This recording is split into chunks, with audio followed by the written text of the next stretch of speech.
not, and go to Japan, the location of Skyscraper. If you are newish to our broadcast, they've been Skyscraper, along with Border and Theme Park, re-added to the map pool. Skyscraper's pick rate, though, has maintained a very low percentage, teams sticking with all reliable, which could speak to just the fact that it is a 9-map map pool and is a best-of-1 series, so you can ban out the maps you don't know very well. But Skyscraper does offer a lot of flexibility. We see teams go to all 4 bomb sites quite routinely. Operator bans are coming in as we start underway. Parabellum on attack, SSG on defense. Banning Ying against SSG and banning Lion against SSG, that's what we tend to see from these teams. They don't like the cheekiness that Spacestation brings with those 2 operators. No, they don't. I mean, with the Maverick being banned out, it makes sense to ban the Kaid as well to answer, because those walls can be so hard to get through otherwise, because those kite calls can be put in positions. You can't just grenade from below, which is a normal way to deal with those pieces of gadgetry. Valkyrie last operator to follow along, of course, to deny information on the side of the defenders. So we're going into like a pretty quote-unquote normal Skyscraper in terms of the operator bans. Of course, the Ying is a target ban, as you mentioned, against SSG. It's something that most teams just have to respect and say, this is too big of a problem for us. We don't want that trouble. And it's one of the reasons why having a strong flex player like SSG has hot and cold, who can bring out those operators, is such a big value card for them. You know, if you can play the Monty or the Glass, the Ying, the Lion, etc., you're just forcing out different operator bans for free practically, giving you so much more space in your own operator ban selection whenever you get into those matchups. So we'll take you through the bomb sites here on this map, but we don't have any data. Or data, depending on how you choose to pronounce it. Data or data. How do you say it, by the way? I think because I'm foreign, I kind of use both. Like garage and garage, I say both, I'm pretty sure. Well, I mean, garage is just flat out incorrect, so that's fine. That's great. That's garage. Okay. Garage is just incorrect, just like we don't call the first floor a basement. That said, because Skyscraper has no overall numbers, we can't reference stage number 2, but if we really wanted to, we could very easily go back to the last real opportunity to pull data from Skyscraper, which is the Charlotte Major. Yep. That was the last LAN event that we had. Dark Zero won that. You've heard us talk about it on the broadcast a lot. It was also highlighted in the pre-show, and we'll reference those numbers because it isn't uncommon to see all 4 of the bomb sites show up on this map, though, as you come to expect, there are 3 that will appear more frequently. 30 seconds into the round, and there's your very first exothermic charge. If you look at the lineup from Parabellum, nothing really that unusual. Thatcher remains open because it's a Mav and a Ying ban, so the Heart Breachers will be enabled in a strong way. A Bandit pick, because Kaid is banned, is a bit unorthodox, but we've seen Bandit before on Skyscraper to fulfill that role that Kaid is no longer able to do because he is banned out. Yeah, you're not trying to force out pieces of utility from the attackers, so by just pre-placing down those bandit batteries, you either force out the EMPs or grenades below or any sort of soft destruction from downstairs, and that's essentially what you have to do, because if the attackers have 4 grenades they can just toss around for kills, odds are at least 1 or 2 defenders will fall early on in the round. So by directing those grenades to the soft destruction floor for the bandit batteries instead, you're basically ensuring that the players themselves will remain safer for longer. It's also why it's not uncommon to see both the Jaeger and the Wamai, or in this case the Aruni and the Wamai, to deny those projectiles. SSG, they're holding the bomb site itself, and they've extended over to Drum and Dragon area with shields and magnets to stall the attack and lineup of Parabellum and give them a bit of a problem to solve here. Playing behind the shield is Rampy, still looking for first contact between these teams past the halfway point. Gunner sits in what is usually one of the most common bomb sites played out, which is T, and a long reload on that LMG will give him some pause. Rampy still the main impediment for Parabellum, as he has all these magnets to toss out while playing behind the deployable shield. And a swing, but unable to connect onto the Finca, and actually loses the gunfight to Gunner. Gunner had a great game yesterday. Another strong performance from him would boost the chances of Parabellum against Spacestation. That it would. I mean, it's always hard to fight the finger on those angles, but Rampy said that he had faith in that gunfight. Unfortunately for him, it did not go in his favor, and now it leaves the SSG in a bit of a tough place. That's a second kill for Parabellum now as well, as Fultz was the one who seemed to be flirting with it. Penguin walks in, takes out both the gate. Oh no, hot cold! He's got great patience, but gets red immediately and trades off, as he seemed to fly under the radar And it leaves Skies to die alone in the bomb site as Parabellum storms through round number 1 very quickly. I mean, Hot and Cold had the chance to make a huge hero play for his team, but when you're flying with the DMR, it can get really ugly extremely quickly with that low fire rate, and you gotta hit the head if anything. And I mean, sure, he got the first, you see it here, but they were moving around so much that the one-tap headshot could not come through, and too many bullets, too much time just meant that the rest of Parabellum could turn around and ensure that Hot and Cold would not find all 3 of the members there. Tough round for SSG, and it's almost rough to watch because when Rampy swung the finger, it's one of those, I would not call that a 50-50 gunfight for the defending Wamai.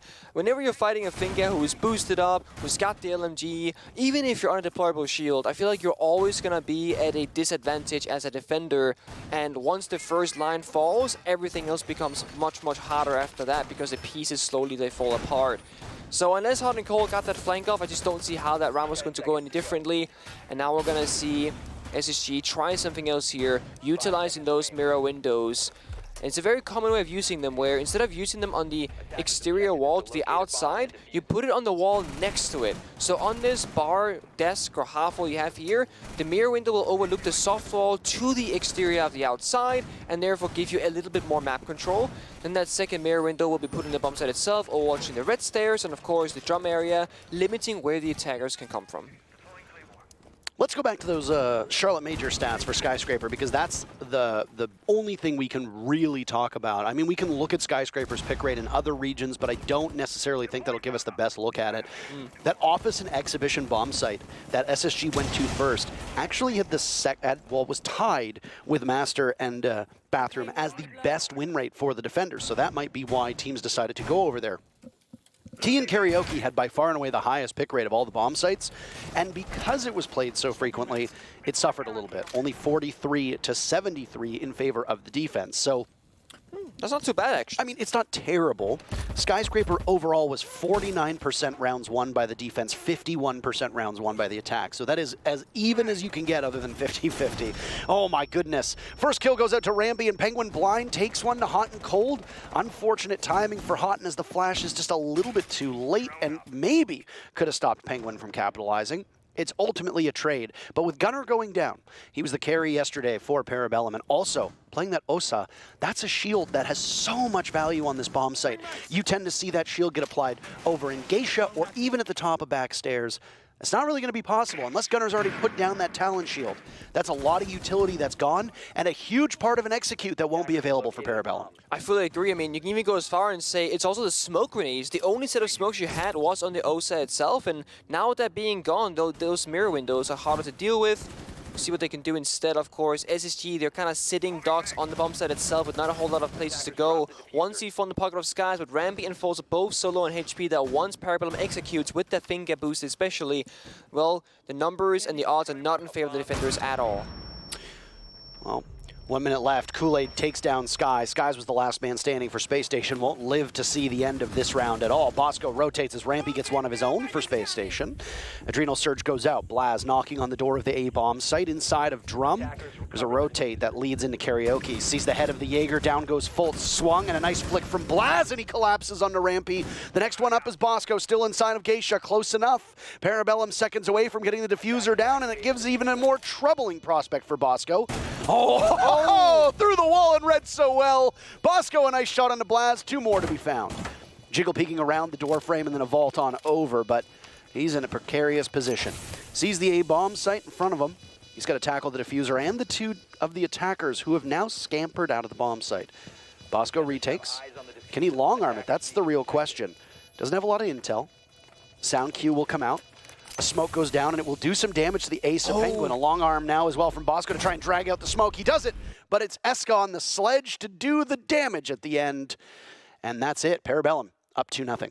Bosco actually played that 1v2 extremely smart and well because he basically predicted both of the positions of the attackers, smoked out the one angle, held it in case he swung, forcing Penguin to jump out the window and gave Bosco that 1v1 against Eska that could potentially have been a round-winning moment, or potential round-winning moment at that. But PB, that a good post-up position, of course, far away with the diffuser planted, meaning that even if everything had gone perfectly for Bosco there, it's still a tall task in front of him. And this means we're just going to go through the bomb sites one by one, from office to T, now downstairs to kitchen barbecue instead, because nothing's really working for SSG. And while the rounds are relatively close in the late stages, it's especially that early, you know, 1 minute, first minute and a half into the round where Parabellum, they find 2 kills, they find momentum, and then they just start knocking on the bomb site doors. You know, SSG as well, maybe start considering playing some healing operators. Almost every single round so far in the first 2 rounds, they found themselves so low on HP so that when the execute comes through, 1 or 2 bullets will take down their players, and it's so hard to fight back. And when you're fighting against the Finka every single round, well, the attackers have twice the health that you do. I'm actually a little struck by how passive Space Station's defenses have been. There is no real extended roam. There is no off-site presence that is stifling the attackers when they try to enter the building. Yes, Space Station has assembled some of their forces away from the walls of the bomb site, but they're not really contesting much when Parabellum walks in. They're giving so much map control away to PB with very limited effort.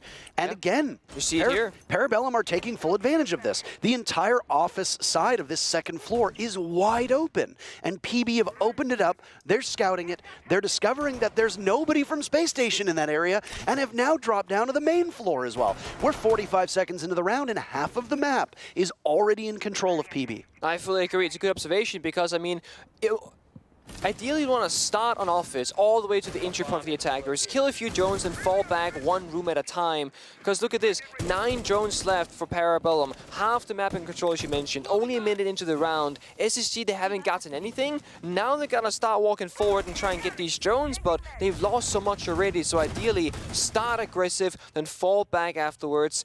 Maybe Bosco can find a cheeky kill here, but other than that, there's no other real hero on the table for SSG.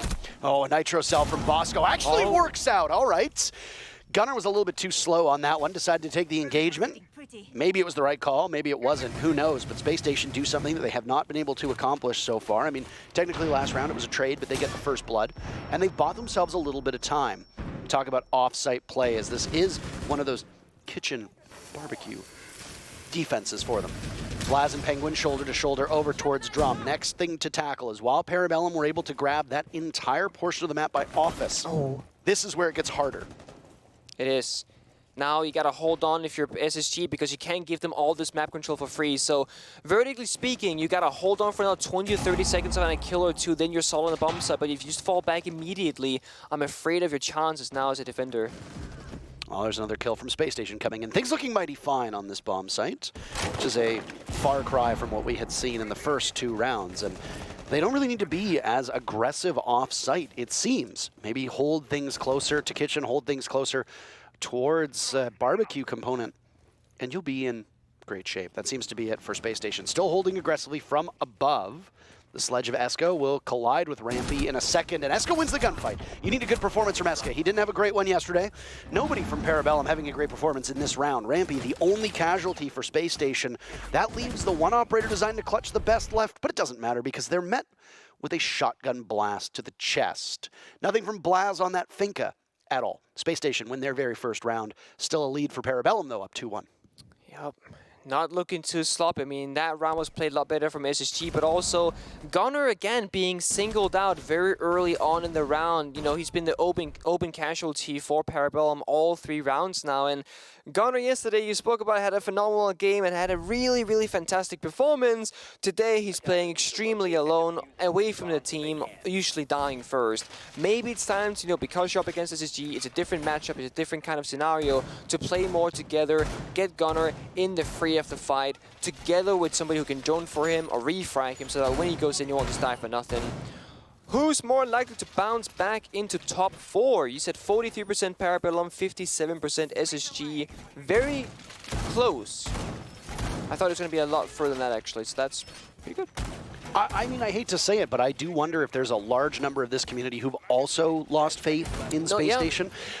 When you look at SSG's results, when they make it to LANs, they struggle to break that top 8 placing, which, again, you have to set your expectations accordingly, because if you're a team making it to LAN and you are consistently in the top 8 best teams in Siege in the world, that's a hell of an accomplishment. It's pretty good. But for a team that's won a world championship, and you have world champions from other rosters in Bosco and Skies as well on it, they know what it's like to win. They want to win more. Top 8 for Spacestation is not good enough.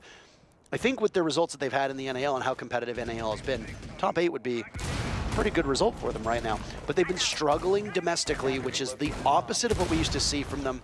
And I think that the community is responding accordingly when we see polls like that. They missed both of their grenades, so they didn't get the jammer or the bandit battery, which means now they either can't open up the wall or they gotta rotate another set of grenades from Gunner to try and get that done. And this is why the mute and the bandit are so important, with even though the Thatcher is open, because right now the Thatcher is not in play, and 4 grenades have been spent now trying to get a single mute jammer, and finally the wall is opened up.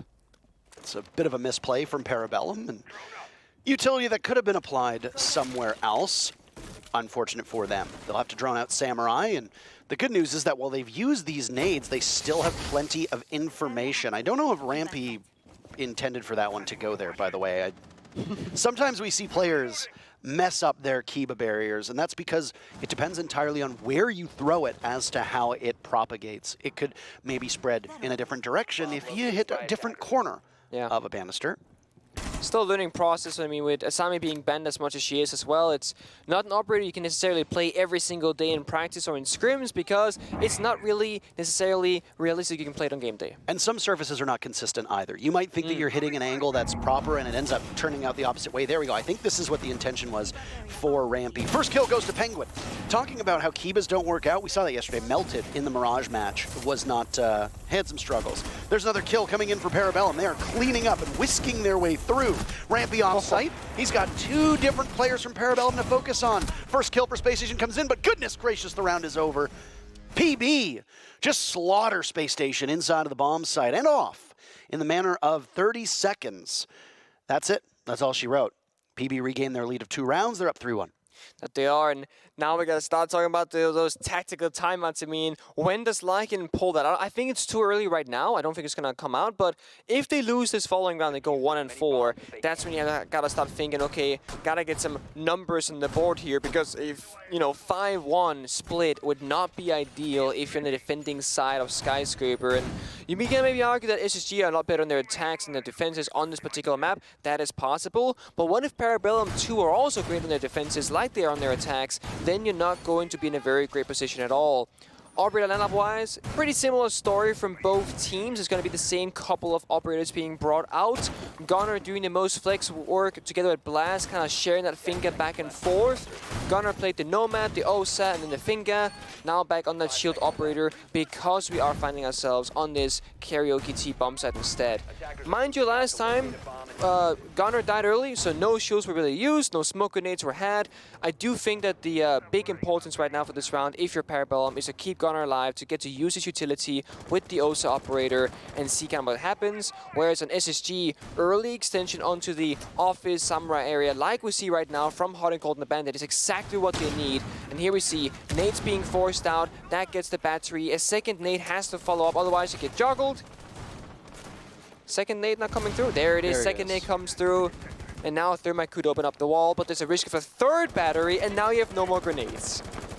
Well, they're trying to shoot through. It looks like they're trying to shoot through the ground, maybe, or through the floor to take care of it, but not the case. You got cooked by Super on Twitch the other day. I don't know if you saw this. Oh, for the Kali. For the Kali thing, yeah. Kali would have been great here. Kali is an operator that is just dreadful right now in the meta and is not brought by anybody. And Super's She's like, not dreadful. Super's like, just go below and throw a nade up. And you're like, but bring the Kali. And he goes, that's exactly why you're from EU. I haven't seen that. I saw there was a clip, I didn't see the clip. I think Kali's a great operator, given the right player. Well, I mean, we haven't seen a lot of great Kali players, to be fair. We have not. Either way, after all of that energy was expended, ooh, a run out from Fultz takes out Penguin, but Penguin gets the last laugh. His Claymore ends up taking Fultz out after the kill happens, so it is a perfect trade, literally. I was going to say, after all that utility was expended, onto the single panel wall at the top of the stairs, it gets opened up. So now they're in for Parabellum, but you got to go to the next steps, and that's pressure the actual bomb site, which is that karaoke and T-bomb site that we've talked about multiple times. if you look at the trade, it's Force on Jaeger who's already put down all his barbed wire and ADSs versus Penguin, the only heart breacher that's left in the roster for Parabellum, because both exothermic charges were spent trying to open up that single panel wall. Now PP has no real way into the bomb site if there's a hard wall in front of them, so now they have to rely on Gunner's utility, the smokes and the shields, to get anywhere in, because, well, actually, the wall is opened up by SSG, so that's a bit better, but this is not great. Eska's got 3 targets to hit. 2 are players, 1's a cam. He goes for the cam. Maybe misprioritization on his part. 2 kills from SSG answered back by a single from Parabellum. Now it's Kool-Aid to take the engagement. He wins it out. Space Station throwing bodies at the problem, but the problem is now that they've lost a body. So Space Station sits at 2 to Parabellum's 2. That OSA, the pivotal operator on this bomb site that we highlighted all the way back in round number 2 that died early, is still upright, and both of those shields are available.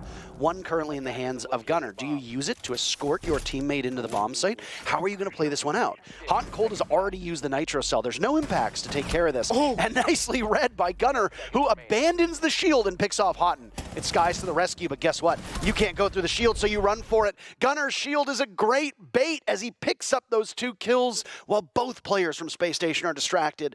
And suddenly it's 4-1 in favor of Parabellum. And this is why the OSA is so important, right? Because when something isn't going the right way, you have another tool to use to get that plan down. And Hot and Cold had a C4 20 seconds early in that round, but he spent it. Had he kept that in his pocket, sure, Gunner does have a second deployable shield he can use after that fact, but still, it gives you something to work with. Maestro not having any impact grenades in his pocket as well just means that that shield is going to stay up, they can force plant in front of you, and Gunner just has to do the duty of covering the angles, which he did with great success. And that is essentially what is going to be our last round on this first half. Round 6 is underway, and we're going back to the office bomb site. This is not a position where SSG has found any real success in the past. They have 1 victory so far, as you can tell, and that 1 victory came on the kitchen bomb site in round number 3. So if we were to repeat what's been happening so far, it's going to be a stomp from Parabellum. They walk through from across the map, they roam clear, and then they got one thing to deal with. That is the setup in Dragon, where Rampy is playing, and once they get past that, normally it's a done deal. So SSG, you gotta do something else. Aggression, try and hold them on those injury points or fall further back onto the bomb site, because when it comes to office, we haven't really seen the bomb site itself be a very important area of the map, because every single time we get there, it's a 1 versus 5. Let's see if the Nate duty can be done better this time around, because we don't want to spend more than 2 grenades. You okay there? I was struggling. The Nate duty. I heard that one. Is that a spawn peek onto Gunner? Did Gunner just decide to get in a little bit too quickly? But I don't know if you know the story of Icarus, but he flies too close to the sun, he burns his wings off, and that seems to be Gunner, who's either responsible for the first kill for his team or is getting killed first. That's I know that we oversay the phrase feast or famine, but that is the style of play that Gunner seems to thrive off of. 19 kills. Oh, no! 19 kills, I think, is how much Gunner got yesterday, and it seems, unless he really picks things up, he's not going to be able to match that tally as he's 4 and 5. A nice run out from Bosco as Penguin missed an opportunity to pick off one of the defenders.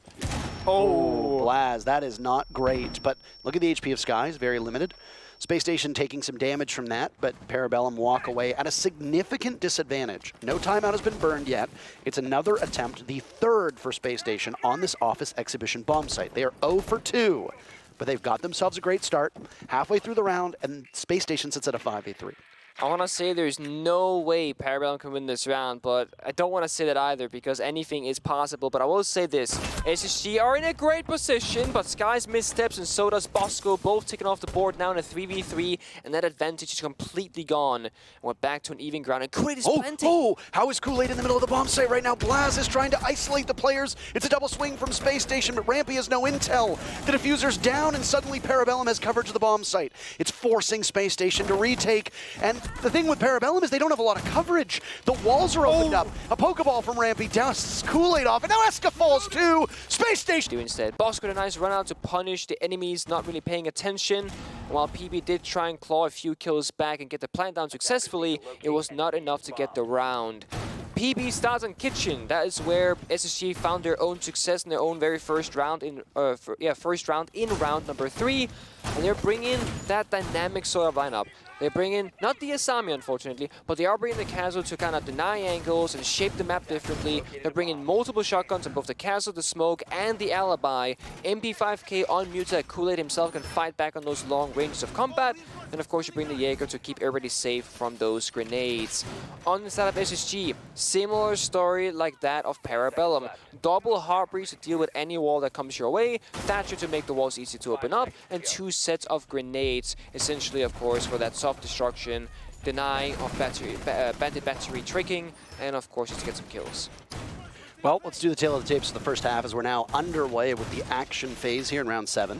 Through the first half, no team broke their timeouts. That's great shape. Their parachute is still there. The safety net ripcord can still be pulled, whatever you want to use. The one bomb site that did not show up was master bedroom and bathroom on the first floor. The rotation for Space Station went to office 3 times, karaoke and tea twice, and kitchen barbecue once. In terms of bomb sites won, it was the kitchen barbecue bomb site that was won by SSG. They did not go back there, which I think was very interesting because it was opened up. They could have gone back to defend a second time.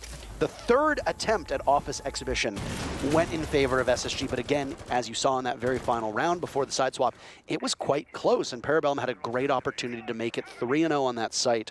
In terms of opening duels, Space Station claimed 2 of them. There were 2 trades and then 2 opening duels in favor of Parabellum, so pretty even when it comes to the slaughter at the start. Absolutely. SSG doing a bit of a different attack here, focusing Geisha first, opening up that wall, of course. It's Eska inside of that room trying to hold it down with Penguin, rather, doing some holding of angles from downstairs with the shotgun, of course. Now the thing is, it's hard to clear Eska from this position in Geisha unless you get grenades or something that going from downstairs, but that's what the bomb site is. It's a kitchen bomb site defense, which means you can't go below. You have to attack horizontally up above. Wall gets up into gold. That's going to be your line of sight, but Gunnar finds the opening kill for Parabellum. Parabellum needs more of these opening duels to break in their favor, and we'll see if they're as aggressive as we hope, because Space Station did have more of that shallow defense. Another kill comes in, it's on to Gunnar, so Space Station, right now, in the driver's seat. They can hunt down these final 3 players from Parabellum. 2 toxic canisters in the pocket of Penguin. That's all that's left for plant denial. No C4s, no other gadgetry available. So Parabellum will have to win this solely based off of gunfights. For Space Station, they don't have a ton of utility either, if we're being frank. They've got an exothermic charge, they've got some of those EMPs, but not much else. Kool-Aid, you see that Claymore, thank goodness. Creeping up the back stairs, and, well, that could have been an explosive demise for Kool-Aid, but fails at it, and then decides to go back down. 40 seconds remaining as sledging from above. SSG want to get things in good working order before escorting the diffuser in. In their matchup yesterday, Bosco had 5 plants. Space Station likes to play the objective. Will they be able to escort the diffuser in? That is the question to be answered. Right now, they have that advantage. But Bosco is on low HP, so there's a high likelihood he could die when that diffuser goes down. Still droning with just 15 seconds to go. Suddenly, Space Station seems to be taking their sweet time, and it might not be to their benefit. Fultz on the back, a flank goes in, and it leaves just Blaz upright for Parabellum. Up above, takes out the sledge. They'll need to stop Bosco from planting, and look at that, look at the time! Oh no! Fultz gets a kill at the last second. I don't know if Bosco was in the midst of planting or not, but the clock was just about 0. Maybe some patience from Parabellum would have paid off. In this instance, it's just hypothetical. That's 2 in a row from SSG. It is, and it's extremely close on both sides there. I mean, the flank upstairs was great. No flank was really being had from SSG, but 1 second off, and, well, that's going to cost you the round. You found the person holding down the vertical control on the sledge, but you could not find the planter, and therefore the cover was there. Plant was indeed going down that last final second, and SSG, they were in a good position to clutch out their round, because once you got to drop that hatch as a defender, you're more likely to die mid-fall than you are to arrive at your final destination, that is the ground, to take the gunfight itself. Kitchen did not work out. We're going to go upstairs instead, so we can hold in a similar fashion, but this time you are holding for the bomb site itself. It is T karaoke once more. First time for Parabellum.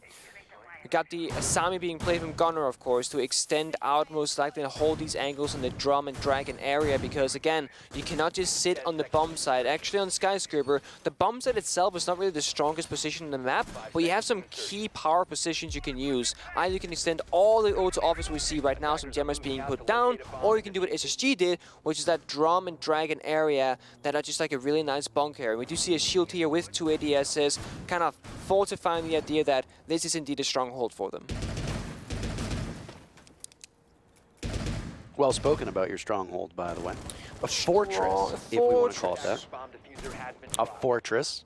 I am curious as to if Parabellum will roam more aggressively. This is a team that likes to be cheeky. Joe said this yesterday off stream, is that Parabellum is a team that loves gimmicks. Yeah.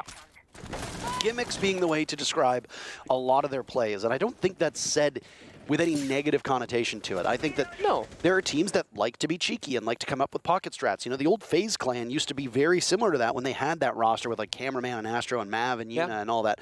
They love to be cheeky as well, and Fnatic would regularly do that too in APAC, and it worked. Teams would qualify for lands off of it, so I don't think it's a bad thing. But when you look at the way that teams can roam, this is a very typical operator lineup for Parabellum. You don't have that same ability to be as cheeky and to have as many gimmicks on defense unless you want to really run out a, a trap-heavy set of operators or bring Tachanka, which seems to be, in many ways, teams like to bring Tachanka to be quite cheeky because all of the destruction that comes from the LMG, and then, of course, the bankability of that Shamika launcher. The Molotovs can really go in and do some damage. In terms of gimmicks, though, look at this lineup from Spacestation. They're going to bring the heat real quickly with this Monty. Yeah, we've seen this before actually in North America, where you take the Monty, you walk either up the black stairs to Force's right, or you walk into this door. You can now start forcing out these toxic babes, force out C4's utility, and look how much panic on the side of Parabellum is right now. This jammer is going to stop any Claymore from killing you, but you're not going to get the kill. That is very, very sloppy. A jump out from Eska is a bit too nervous, and Penguin, rather, a jump out from him as well. He ends up eating a lot of damage from Eska because of that friendly fire. So Space Station have walked right in. They know that 2 players are over towards Dragon, and they can isolate them quite easily. Hotten's going to do that. He's got both kills for Space Station so far. Not a single kill to be found for Parabellum at this moment, and they've still got to confront that Monty. A hop over from Rampy, and then a nade goes in. Blaz finds the only kill for Parabellum so far. Fultz with the shield on his back goes for the plant, but he doesn't need to get it off because the final player from Space Station is, or rather the final player from Parabellum, found and come out from Dragon, and especially when you're outside on that balcony and your primary entry point is the doorway at the top of back stairs, a vault out from that Dragon window, a vault out from the Samurai window, whatever teams want to call it, is extremely useful. You can do an awful lot of damage from that position. And Parabellum, frankly, could have done some real damage, but they missed. And I know, again, that sometimes it seems so simple to just pinpoint a missed gunfight as the first domino that caused this whole thing to come crashing down. But if that jump out from Penguin, if that jump out from Eska, if either of them had have found a single kill, that would have defanged some of the push from Space Station. It would have taken one of the pieces off of the board for them, and you wouldn't have had as strong of an execute coming through that doorway. And they missed. They missed, and then when both of them vaulted out, you get information that there are 2 players inside of Samurai. Suddenly you realize, at worst, if we've pinpointed another player that's off-site, there's 2 players sitting on the bomb site. That's it. We can very easily abuse the Montaigne, push in, make your life miserable. You got smokes, you got a Fink on the board, you got nades, you can do some serious damage.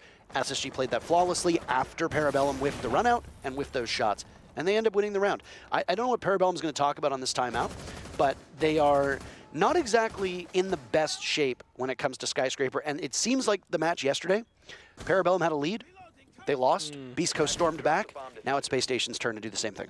It's hard in the mental for sure, especially after yesterday's game where a similar thing happened. So as PP start losing these rounds and start falling behind, you have to wonder about their mental going forward, and it's very important to stay in it every single round, time and time again. And speaking of being in it, Force is back on the Monty, looking to get active on the map as well. Claymore coming up from Hot and Cold. Now they will know about the mute trick if that were to happen again. But of course, there's no mute being brought out from PP, so we can assume that that is not going to be the case. And it looks to be that SSG is going for a very similar attack because it's a very, very simple, straightforward way to attack. PB needs to get active somewhere on the map. Either go for an aggressive flank, take a confrontation. Sure, they got the Goyo, so if time goes down, they can, force out that stall. But there's a minute and 30 seconds left, and SSG are about 20 seconds away from pressing that execute go button. And once they do that, that's going to get very, very dire for the defenders. Hot and Cold already posted on that B window rappel. Skies below can throw out grenades, and of course, Force himself with Bosco on the balcony as well can start opening up this wall, and then the execute can just start going through. You have Toxic Babes, 3 remaining. You have 1 C4 and Penguin, and that's all you have to work with a whole minute to go. Nades from down below, that should clear out the shield. There it goes in the midst of the bomb site. That small cubby, gold as they call it, no longer able to sit there, but we know that there's no players in that position. Instead, there's one not too far off, but still, again, with that rotate, not actually in the midst of the bomb site. A second crack here at Karaoke. All right. What are they able to accomplish?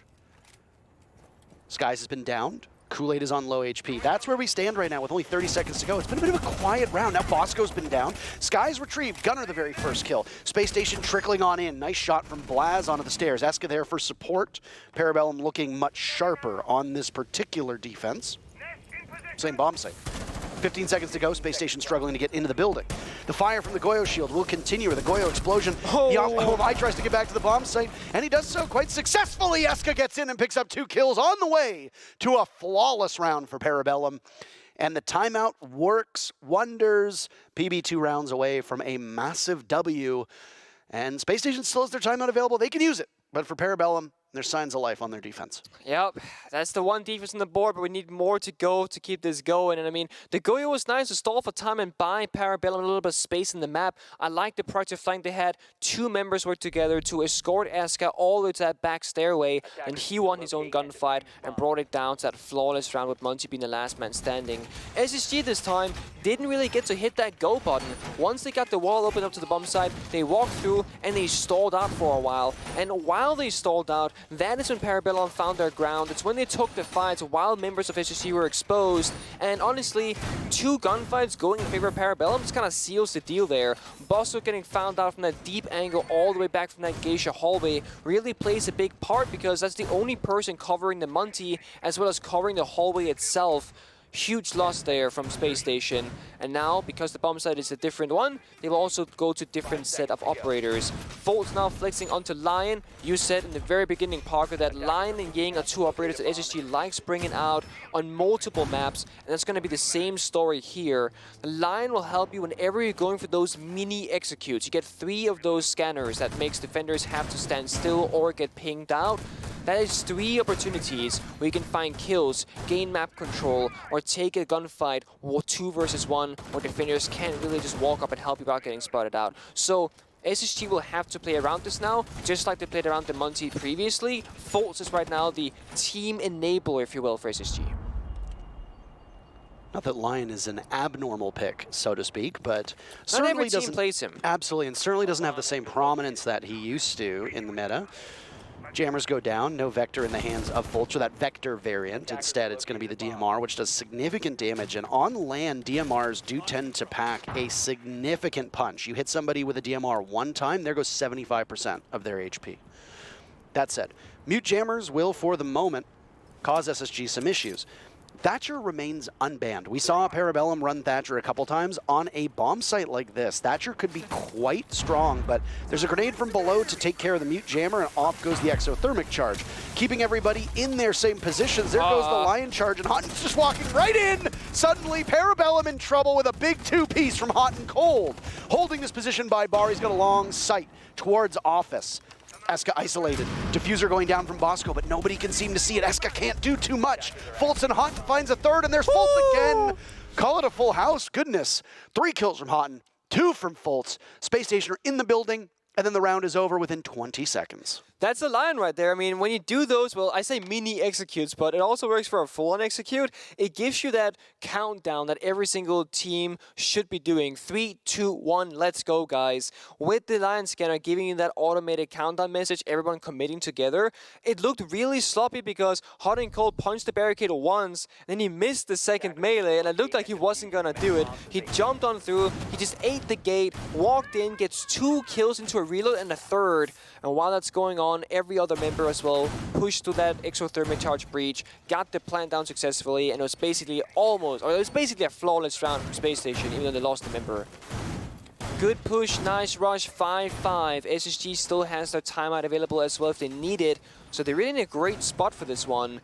And Parabellum are going to take us back to where their defense started, back when that side swap came around, down into Kitchen Barbecue, where it was SSG who came out victorious in that 1 versus 2 situation.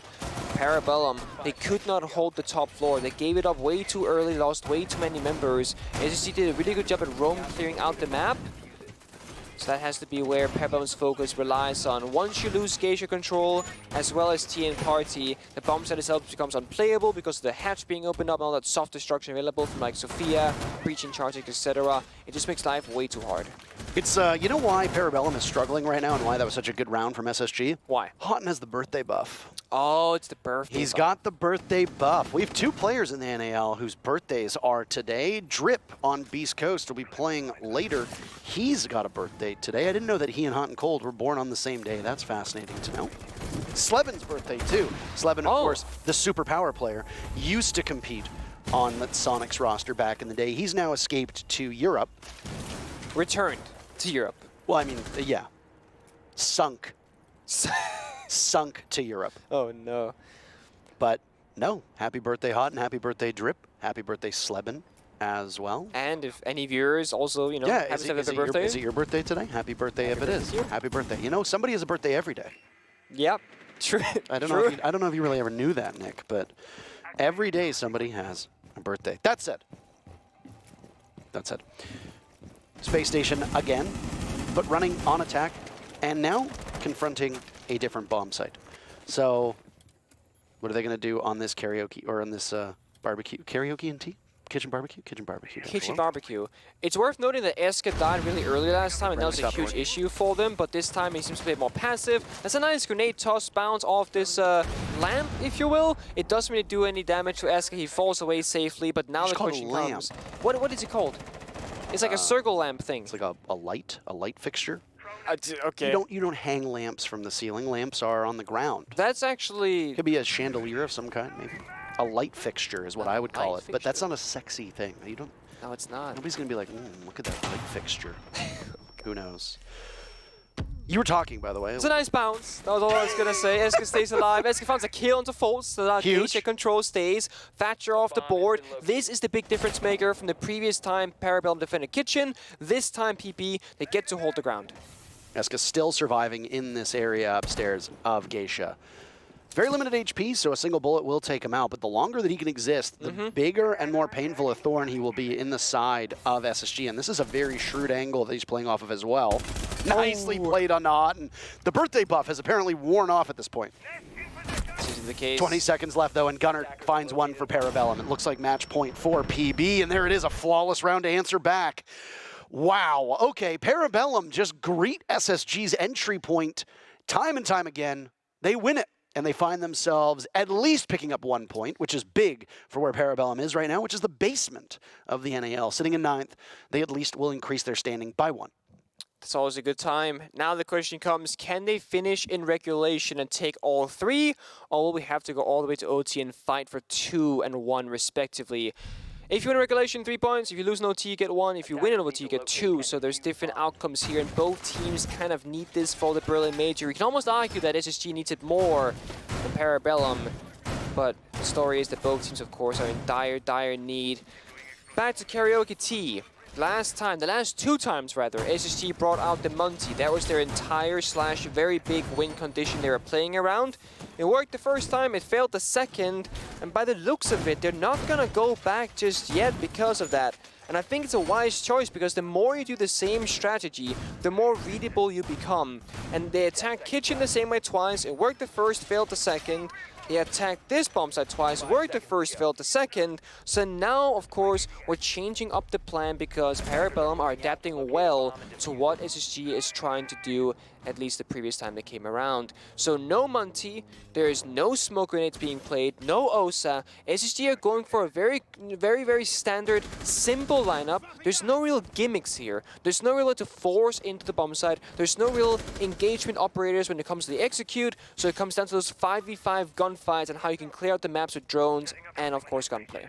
Is this about to be a vault out? Is there a Claymore there? Oh. If there is, which is a very common spot, but no, Eska's a little bit too behind the ball on that one. A nice run out, but nobody even close to the vicinity of him. Instead, focus is over towards Office. And you'll open up some of that wall with the exothermic charge in hand. Bosco scouting through. Very similar to what we saw when Space Station was defending, is that this entire side of the map is completely vacant. No defenders whatsoever. The closest right now playing inside of Dragon. It looks to be Kool-Aid in that position, but he'll head back for greener pastures. That he will. Still good pace from both teams. No one has gone too fast or too slow. I will say if SG keeps up this right now, depending on how fast they can clear out this shield position inside of top Dragon, they will be in a great position in terms of time spent, because without a very heavy roam presence in Office, you're going to start knocking down that bomb site door extremely quickly. So 2 shields right now is all that's between Parabellum and SSG in the bomb site. Penguin taking the fight towards the players from Space Station. Over by Dragon. There goes the ADSs, but Rampy's gun just simply has more bullets. And when it comes to a vector on defense of Goyo versus the Finka LMG is going to win pretty much every single time. Parabellum squander an advantage that they could have had. They don't get anything from that first engagement. Instead, Space Station can roll through now with a minute left on the clock and a 5v4 at their hands. Overtime on the board if Space Station prevails. Not a huge fan of that swing from Penguin. It seems like he swung, but everybody else fell backwards, and now we're just throwing bodies for free. And sure, Penguin can now coordinate his troops from the grave as the in-game leader for his team, but you're down a gun, you're down a member, and SSG now a great position to take this bomb site control. Fultz has an angle into the bomb site himself. Eska on the ground, watching the drone hole. Gunner down for the count. That's Geisha control from Space Station. Hot and Cold gets the birthday buff yet again and can now vault on over. The numbers dwindling for Parabellum, and it goes from bad to worse. This time it's a nade to hit its mark. At some point, Kool-Aid is going to need to pop that shield from Goyo, but instead is not doing that. The canister still remains. Blast taking damage down below. He'll have to retake from the main stairs. This is dire straits. Could it be another flawless round? Kool-Aid as the shotgun out denies a flawless, but that seems that all he can get for the moment is that one kill. Trapped at backstairs, diffuser goes down. Another nice shot from Kool-Aid. 3 more to be found to pull off an absolutely remarkable clutch. But they know exactly where he is, and he's effectively trapped at this point. Damage from inside of the B bomb site where the diffuser has been planted, and Kool-Aid needs to pick his targets well, but there's way too many angles for him to cover. And a walk past the A bomb site will almost certainly be his undoing, as Space Station have established that crossfire. Tough position for Kool-Aid to be in, not much for you to do, and not really any place for you to go. Space Station put a punctuation mark at the tail end of that round, and we have overtime between these two teams. We did say it was going to be close in our predictions, and OT is as close as it gets. Now the question is who comes out with 2 points and who comes out with 1. Let's see the sides first here. We got PP starting defense and SSG starting attack. So where you start, you will get 2 rounds because you'll get there twice, at most at least. You're not going to get there a third. That is just not how that works. In overtime, you basically play a best of 3 rounds. So if you win 2, you're good to go. If you only win a single or 0, unfortunately that you get to lose instead. Kitchen is where PP takes their first and possible only defense in OT. We'll see what they can do with this time around, because the numbers, they're not looking too good for the defenders right now on Skyscraper. Both teams having much better time on their attack. Very even, 4-2 split. Both teams getting down a couple of plans, but nothing really saying that one team is significant over the other. 5 seconds remaining. No, I mean, objective play for Space Station was their focus yesterday. It fell off a little bit, even though they took 4 rounds. Still, ultimately, just a little bit behind in those 2 diffusers being planted for Parabellum. They also were able to get diffusers down as well, albeit just, well, 3 diffusers down, I think, from Parabellum, based on the numbers. But either way, a valiant effort from both teams. again, close. And this is why when we did our predictions today, we talked about it. I do not have faith in Spacestation to win any game overwhelmingly. If Spacestation wins, it's gonna be tight and their fans are gonna have a heart attack. This is what DZ was in like a year ago, where it's just like, whoa, to be a DZ fan, you're gonna enjoy the closest games of your life. And yeah, you're gonna win, but they're really gonna test how much patience you have for this team in the process. Anywho. Trust the process, right?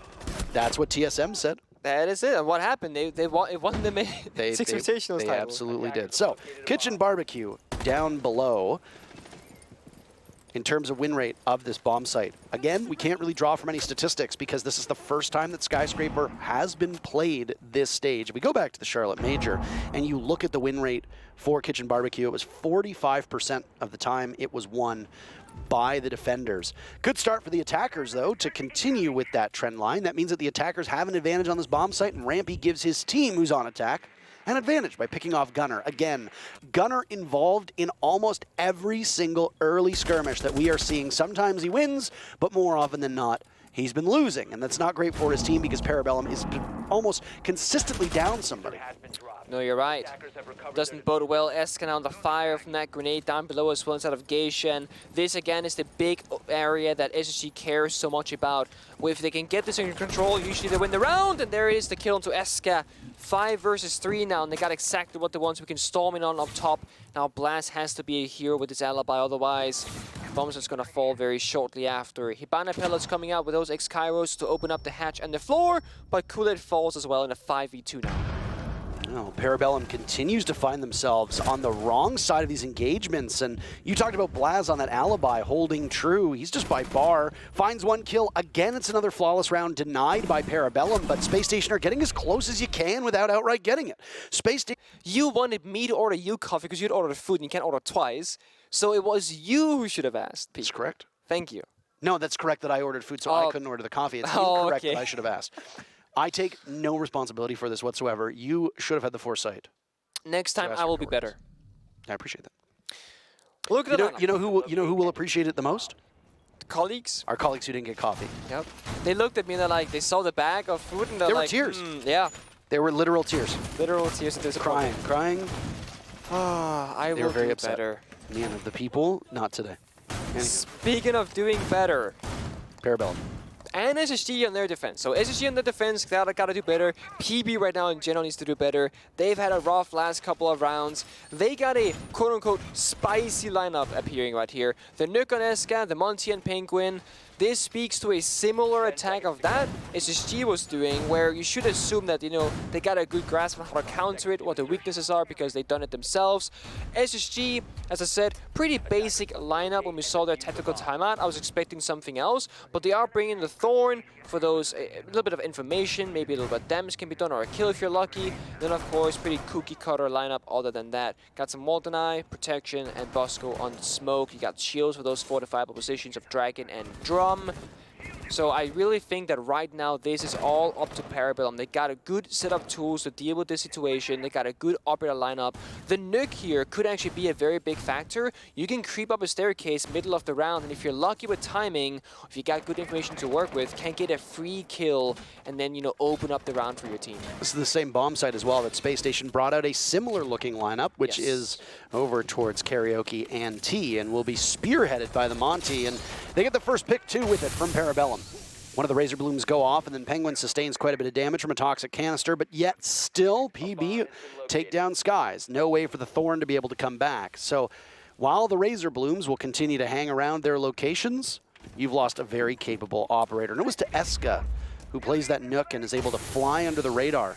More damage being done to Penguin from the smoke. Wow, that was well tossed. Look at the Monty.